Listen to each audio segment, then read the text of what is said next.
Hi friends, welcome to Karpagam channel. இன்னைக்கு நம்ம சேனலில் நல்ல கார சாரமாக வெங்காய சட்னி எப்படி பண்ணலான்னு சொல்லிட்டு பார்க்கலாமா?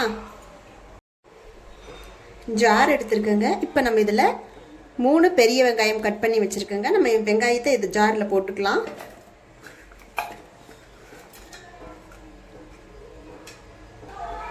இப்போ இதில் தேவையான அளவுக்கு உப்பு, காஞ்ச மிளகாய் தண்ணியில் ஊற வச்சுருக்குங்க. இப்போ 6 மிளகாய் உங்கள் காரத்துக்கு தகுந்த மாதிரி போட்டுக்குங்க. புளி கொஞ்சம் வெல்லம். ஏன்னா வெல்லம் போட்டிங்கன்னா புளிப்பு காரம் பேலன்ஸ் பண்ணுறதுக்காக வெல்லம் போடுறோம். இப்போ நம்ம இதை அரைச்சிட்டு வந்துக்கலாங்க. அரைச்சிட்டு வந்துட்டேங்க. இந்த மாதிரி நல்லா நைஸாக பேஸ்ட் பண்ணிக்கிங்க. இப்போ நம்ம இதுக்கு தாளிப்பு கொடுக்கலாங்க. கடாய் வச்சுருக்குங்க. கடாய் காஞ்சிருச்சு. இப்போ இதில் எண்ணெய் விட்டுக்கலாங்க. நல்லெண்ணெய் விட்டுக்கலாம். தேவையான அளவுக்கு நல்லெண்ணெய்.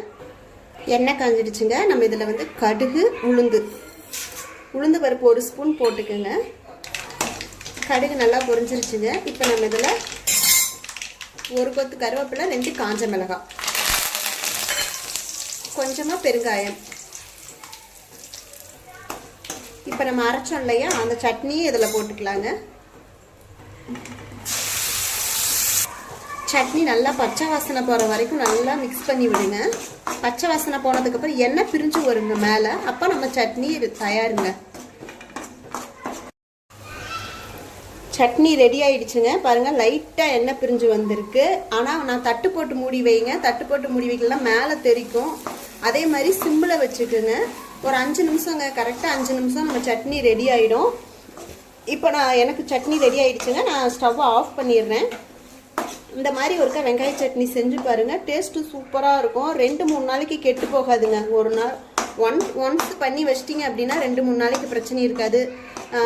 தோசை, இட்லிக்கு சூப்பராக இருக்குங்க. இதே மாதிரியே ஒருக்கா செஞ்சு பாருங்கள்.